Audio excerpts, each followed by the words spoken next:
Assalamualaikum warahmatullahi wabarakatuh. Perkenalkan, saya Arseta Yudhismana, SEMM, dosen program studi S1 Manajemen dari Sekolah Ilmu Ekonomi Al-Madani. Video ini disusun sebagai bagian dari PDD UKT-PT dalam proses sertifikasi dosen.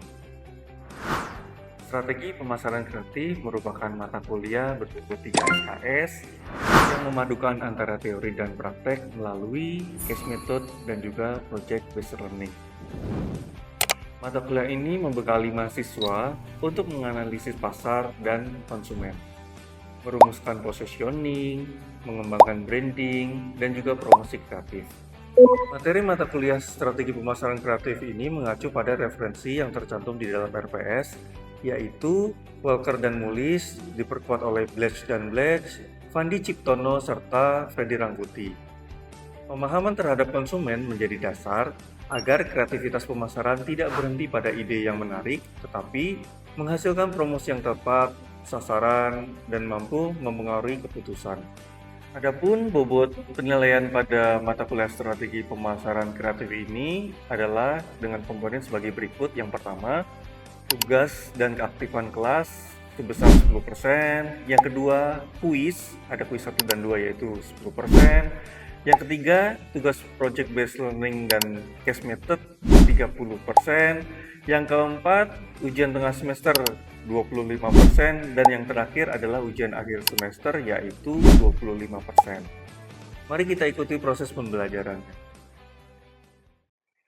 Oke, Assalamualaikum warahmatullahi wabarakatuh.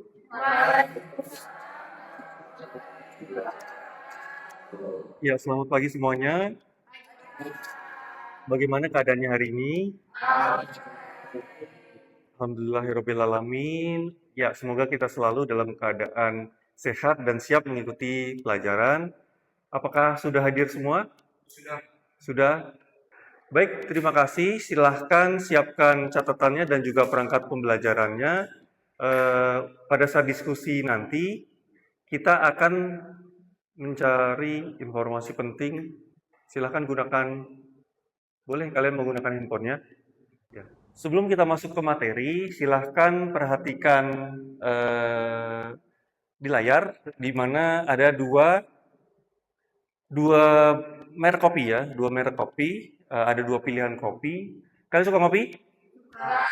Oke, nanti Bapak akan meminta pendapat kalian tentang dua produk ini, di mana kedua-duanya sama-sama minuman kopi, tetapi dia beda harga, beda kemasan, beda merek, dan juga mungkin berbeda pengalaman yang ditawarkan ketika kalian meminumnya. Coba kalau diminta untuk memilih, kalian pilih yang mana? Silakan lihat. Saya lebih milih kopi yang bermerek karena kualitasnya itu lebih menarik dan rasanya lebih lengkap. Oke, berarti saudara tidak hanya mempertimbangkan rasa, tetapi juga tampilan dan juga pengalaman. Ada yang lain? Saya Pak, Ya, silahkan. Bella. baik kalau saya begitu kopi yang murah Pak, karena sama-sama fungsinya diminum dan harganya lebih terjangkau. Jadi kedua jawaban itu tepat dan juga bisa diterima ya. Setuju kalian? Oke, produk yang sama tetapi ada perbedaan dalam penilaiannya. Sehingga pertimbangan konsumen itu juga berbeda dalam menentukan pilihan produknya. Oke, di sini kita akan bisa melihat bagaimana hubungan perilaku konsumen dan juga strategi pemasaran kreatif. Di mana konsumen tidak hanya membeli fungsi produk, tetapi juga dapat membeli pengalaman, citra, suasana, nilai simbolik, dan juga kedekatan emosional dengan antara merek dengan konsumennya. Karena itu, pemasaran kreatif bukan hanya sekedar membuat iklan yang unik, tetapi juga pemasaran kreatif harus berangkat dari pemahaman tentang bagaimana konsumen bisa berpikir, bisa merasakan, mencari informasi, dan juga bagaimana mereka mengambil keputusan. Pertemuan sebelumnya kan kita membahas tentang IMC atau Integrated Communication Marketing. Nah, mengapa kita review sebentar ya? Mengapa pesan pemasaran itu perlu disampaikan secara konsisten? Ada yang ingat pelajaran kemarin? Ya, silakan Bella. Karena aku sebenarnya menerima pesan yang sama kalau dari berbagai media Pak, dan juga tidak yakin terhadap identitas mereknya, Pak. Oke, tepat sekali. Namun sebelum menentukan pesan yang konsisten, maka perusahaan harus mengetahui siapa konsumennya, lalu apa yang dibutuhkan dan bagaimana konsumen bisa mengambil keputusan. Ya, oleh karena itu materi kita hari ini sangat cocok ya dengan masih menyambung dengan materi yang lalu, yaitu tentang perilaku konsumen. Oke, ini adalah capaian pembelajaran kita, di mana tujuan pembelajaran kita adalah yang pertama, mahasiswa diharapkan mampu menjelaskan konsep dari perilaku konsumen. Lalu mahasiswa bisa mengidentifikasi peran-peran dalam mahasiswa mampu mengidentifikasi peran konsumen, lalu bisa menganalisis proses keputusan pembelian, mengidentifikasi faktor-faktor apa saja yang mempengaruhi konsumen, membedakan keterlibatan tinggi dan juga rendah, serta menggunakan analisis perilaku konsumen untuk merancang ide, pesan, media, dan juga strategi pemasaran kreatif. Oke, berikut ini adalah definisi dari perilaku konsumen. Ya, secara istilah, perilaku konsumen dapat didefinisikan menjadi dua perspektif utama. Yang pertama adalah pikiran dan tindakan manusia, yang kedua adalah bidang studi atau accumulated body of knowledge. Ya, sebagai pikiran dan tindakan dari manusia, perilaku konsumen merupakan serangkaian aktivitas yang dilakukan konsumen dalam rangka mencari solusi atas kebutuhan dan juga keinginannya. Jadi perilaku konsumen di sini merupakan serangkaian aktivitas yang dilakukan seseorang atau kelompok untuk mencari solusi atas kebutuhan dan keinginannya. Aktivitas tersebut tidak hanya membeli, ya, tetapi juga mencari informasi, memilih, membandingkan, dan juga menggunakan produk itu sendiri. Serta yang terakhir adalah bagaimana mereka bisa mengevaluasi tentang produk yang sudah digunakan. Oke, misalnya ketika saudara ingin membeli telepon genggam gitu ya, apakah kalian langsung datang ke toko, ke counter, atau kalian membeli tanpa pertimbangan? Biasanya gimana? Enggak, tidak. Jadi apa yang biasanya kalian lakukan terlebih dahulu? Ya, silahkan lihat. Mencari informasi mengenai harga dan spesifik faktor perusahaan. Oke, ada lagi? Ya, silahkan bilang. Kalau saya biasanya nonton di YouTube, di media sosial, sama di marketplace, Pak. Oke, jadi setelah kita memperoleh informasi, apalagi yang dilakukan? Membandingkan dengan beberapa merek. Oke, jadi tepat ya. Jadi pembelian di sini kita bisa simpulkan, pembelian merupakan serangkaian hasil atau suatu proses. Dalam strategi pemasaran kreatif, setiap tahap perilaku konsumen merupakan peluang dari komunikasi. Pada tahap pengenalan alternatif informasi, pemasar dapat menyediakan konten edukasi misalnya tutorial, ulasan, demonstrasi, atau juga testimoni. Pada tahap evaluasi alternatif, pemasar menampilkan keunggulan atau diferensiasi. Pada tahap pembelian, pemasar dapat menggunakan misalnya branding, lalu promosi harga, kemudahan dalam transaksi, sehingga ada call to action dari konsumen.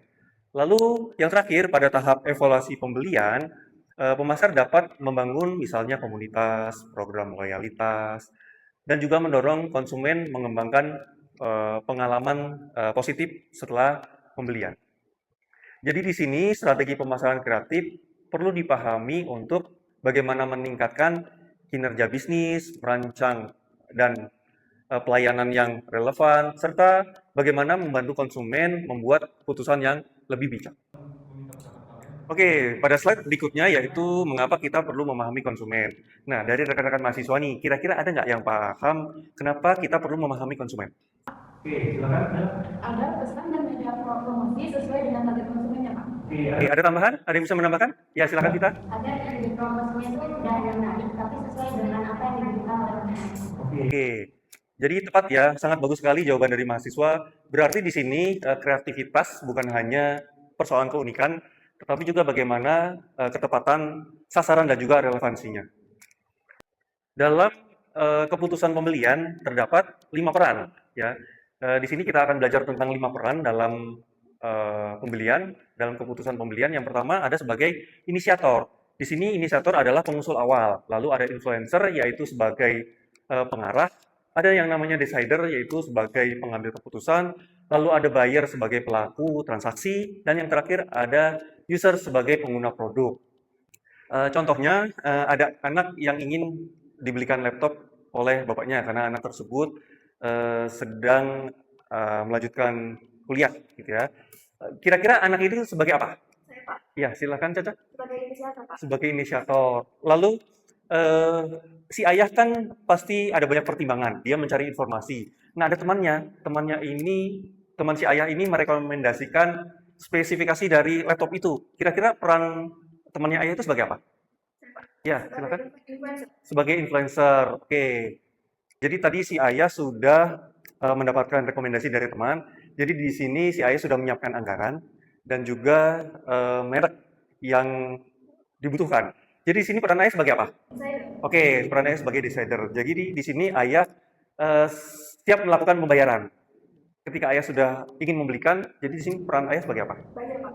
Peran ayah sebagai bayar. Oke, yang terakhir adalah si anak, si mahasiswa tadi yang akan menggunakan laptop. Jadi di sini pengguna sebagai user. Oke, jadi bagian peran ini mempengaruhi penyusunan pesan kreatif, di mana pesan laptop untuk mahasiswa dapat menonjolkan bagaimana desain dan juga performa, sedangkan pesan untuk orang tua dapat menekankan pada tadi sisi harga, daya tahan, garansi, dan juga manfaat jangka panjangnya. Lalu apakah dari kelima peran tersebut selalu dilakukan oleh orang-orang yang sama atau berbeda? Ya, silakan. Tidak selalu, karena kalau untuk benar-benar itu cenderung itu orang. Oke, tepat sekali ya. Secara umum, konsumen melalui 5 tahapan. Yang pertama dimulai dari bagaimana pengenalan produk, lalu yang kedua pencarian informasi, lalu evaluasi alternatif, keputusan pembelian, dan juga evaluasi pasca pembelian. Di mana di sini ada tahapan pertama yaitu konsumen itu menyadari adanya perbedaan antara kondisi saat ini dengan kondisi yang diinginkan. Misalnya tadi telepon genggam kalian itu sudah mulai lambat. Lalu yang kedua, kalian itu pasti akan mencari informasi bisa dari misalnya dari keluarga, ya nggak kan? Atau tadi dari YouTube kan? Lalu bagaimana ulasan atau dari pengalaman pribadi kalian pernah menggunakan merek tertentu. Jadi ketika kalian akan membeli telepon genggam, kira-kira sumber informasi apa yang paling kalian percayai? Ya, silahkan. Kalau saya dari kesan pengguna dan rekomendasi teman Pak, karena dianggap berdasarkan pengalaman yang dapat. Oke, tepat sekali. Jadi di sini dalam pemasaran kreatif, tahapan ini dapat didukung dengan misalnya tadi apa, testimoni, review, dan juga konten edukasi. Selanjutnya pada tahap ketiga, konsumen bisa bagaimana membandingkan harga, kualitas, fitur, merek, desain, layanan, dan juga manfaat. Lalu pada tahap keempat, konsumen bisa menentukan bagaimana produk, tempat, waktu, jumlah, dan juga bagaimana metode pembayarannya. Tahap terakhir, tahap kelima, yaitu konsumen bisa membandingkan kinerja produk dan juga harapannya. Oke, pertanyaan selanjutnya, kira-kira apa yang terjadi jika produk itu sesuai atau melebihi dari harapan? Silakan. Konsumen akan merasa puas. Oke, tepat sekali ya. Lalu bagaimana dengan perusahaan? Ya, silakan. Dampaknya itu nanti pembeli bakal balik lagi untuk beli dan yang rekomendasinya kepada orang lain. Ya, tepat sekali ya jawabannya. Jadi di sini pada tahap pasca pembelian, strategi pemasaran kreatif dapat berupa misalnya tadi apa? Ucapan terima kasih, lalu program loyalitas, ada komunitas pengguna, atau bahkan ajakan untuk membagikan pengalaman. Jadi di sini kreativitas pemasaran tidak berhenti pada iklan saja. Perilaku konsumen dipengaruhi oleh berbagai macam faktor. Di sini ditampilkan faktor-faktor utama yang mempengaruhi perilaku konsumen. Jadi ada beberapa faktor utama, misalnya ada faktor budaya, lalu apa lagi? Faktor sosial, pribadi, dan juga faktor pembeli. Oke, mari kita jabarkan satu-satu ya. Yang pertama ada faktor budaya. Faktor budaya ini mencakup bagaimana nilai dan juga kebiasaan. Lalu ada faktor sosial. Faktor sosial ini mencakup keluarga, teman, kelompok acuan, dan juga komunitas. Lalu ada faktor pribadi. Faktor pribadi ini bisa mencakup usia, pekerjaan, kondisi ekonomi, gaya hidup, dan juga kepribadian. Lalu ada faktor psikologis. Di sini faktor psikologis yaitu bagaimana motivasi, persepsi, dan juga pembelajaran, serta keyakinan dan juga sikap. Nah, itu semua mempengaruhi bagaimana pembelian dari konsumen. Oke, saya punya contoh. Kalian menentukan kira-kira faktor apa yang paling kuat ketika kalian mendengar pesan atau melihat pesan rendah gula, praktis, cocok untuk gaya hidup aktif. Saya Pak, Ya, silakan. faktor pribadi, terutama tentang gaya hidup. Terutama tentang gaya hidup. Ada yang lain? Ya. Psikologis terutama motivasi untuk gaya hidupnya. Terima kasih jawabannya sudah sangat tepat. Yang lain setuju? Setuju. Oke, jadi di sini pesan tersebut sebenarnya masih bisa dibuat lebih kreatif ya, di mana pesan tersebut bisa menjadi tetap aktif tanpa rasa bersalah. Ya, jadi pesan singkat ini bisa menyentuh gaya hidup konsumen dan juga bagaimana memotivasi target konsumen. Selanjutnya kita akan membahas bagaimana perbedaan antara perilaku konsumen berketerlibatan tinggi dan juga rendah. Di mana pada pembelian dengan keterlibatan tinggi, konsumen itu bisa mencari banyak informasi karena harga dan resikonya yang tinggi. Misalnya tadi apa? Pembelian laptop. Lalu apa? Kendaraan, rumah. Lalu ada pemilihan perguruan tinggi misalnya. Lalu pada pembelian dengan keterlibatan rendah, keputusan lebih cepat karena resikonya itu relatif lebih kecil. Misalnya kalian mau beli apa? Air mineral, membeli makanan ringan, itu kan risikonya juga lebih kecil. Nah, dengan strategi pemasaran kreatif ini, misalnya tadi promosi laptop, kira-kira apakah bisa disamakan dengan promosi makanan ringan? Ya, silakan. Tidak. Karena Kenapa? pembeli laptop itu membutuhkan informasi lebih mengenai spesifikasi, garansi, sama kualitas laptop. Oke, tepat sekali jawabannya Vita. Jadi gitu ya teman-teman mahasiswa. Jadi untuk produk dengan keterlibatan yang tinggi, kreativitas itu harus didukung informasi yang kuat. Seperti bisa dibandingkan, adanya testimoni, dan juga bisa dijelaskan oleh ahli. Untuk produk dengan keterlibatan yang rendah, biasanya dengan menekankan visual, slogan, humor, sampling, kemasan, atau dengan promosi yang singkat. Jadi di sini kreatif tidak selalu harus ramai, tapi kreatif itu harus sesuai dengan kebutuhan informasi yang dibutuhkan oleh konsumen. Oke, selanjutnya kita akan memasuki case method. Jadi di sini kita akan buat kelompok, di mana cukup 2 kelompok aja sih. Jadi nanti kita ada sayap kanan dan sayap kiri, kelompok 1 dan kelompok 2. Apa tugasnya? Ya, tugasnya adalah kasus Madani Cafe. Tugas diskusi sebenarnya sudah ada di LMS, jadi saya jelaskan sedikit. Di sini adalah kalian untuk kelompok 1 itu menganalisis perilaku konsumen, peran pembelian, dan juga tahap keputusan konsumen. Sedangkan untuk kelompok 2 merancang strategi promosi yang kreatif, lalu ada pesan utama, media, dan juga bentuk konten. Mari kita buat kelompoknya.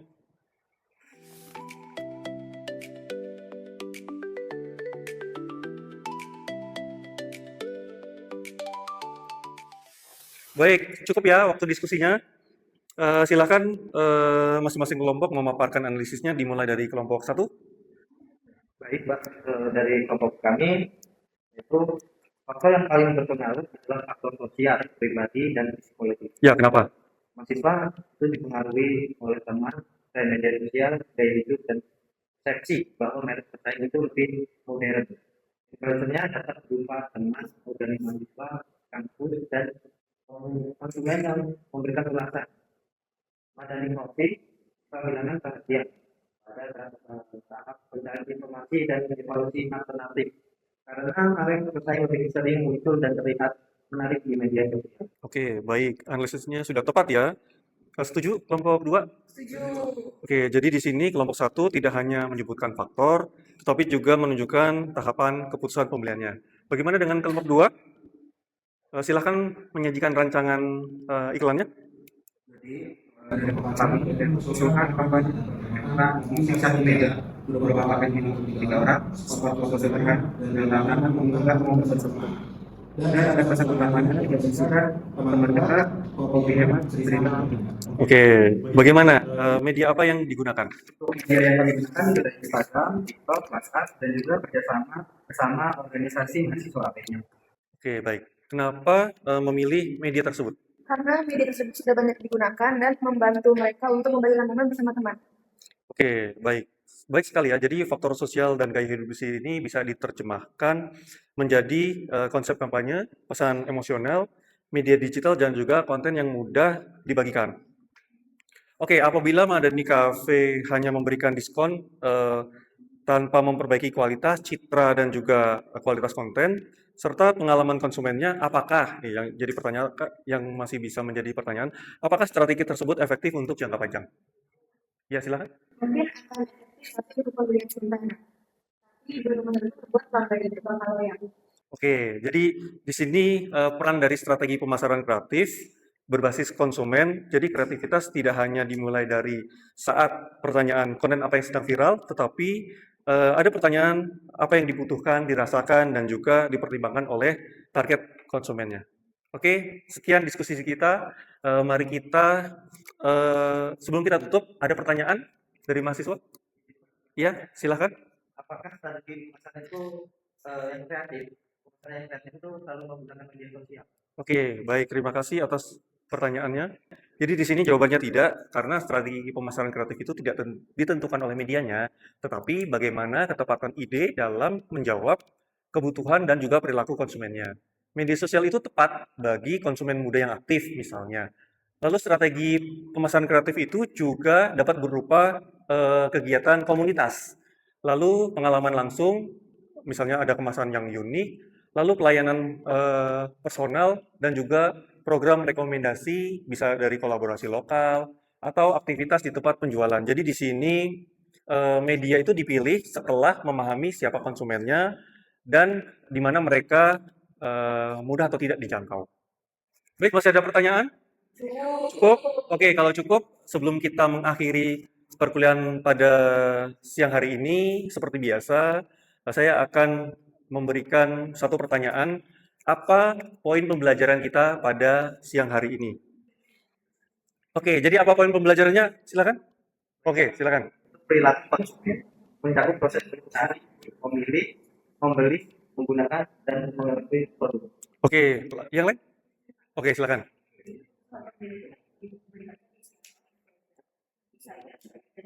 Oke, yang lain? Yang lain? Jadi ada proses keputusan meliputi pengalaman kebutuhan, pencarian informasi, evaluasi alternatif, lalu ada keputusan pembelian dan juga evaluasi pasca pembeli. Oke, yang lain? Ada lagi? Itu ada perilaku konsumen dipengaruhi faktor budaya, sosial, pribadi, dan psikologis. Oke, jadi gitu ya. Jadi kita bisa menyimpulkan materi pembelajaran kita pada hari ini, yaitu di dalam strategi pemasaran kreatif, analisa perilaku konsumen bisa digunakan untuk menentukan ide kampanye, pesan, media sosial, konten, dan juga pengalaman konsumen untuk call to action. Jadi di sini pemasaran kreatif itu bukan hanya unik, tetapi juga relevan. Relevan dengan apa? Relevan, bermakna, dan mampu mempengaruhi keputusan konsumen itu sendiri. Oke, terima kasih mahasiswa. Sebelum kita tutup, ada tugas di LMS. Nanti silakan kalian cek tugasnya, akan dipresentasikan pada pertemuan selanjutnya. Kelompoknya juga sudah saya bentuk. Ada pertanyaan terkait tugasnya? Cukup? Oke, baik. Kalau cukup, kita akhiri dengan lafaz hamdalah. Sampai jumpa di pertemuan berikutnya. Assalamualaikum warahmatullahi wabarakatuh.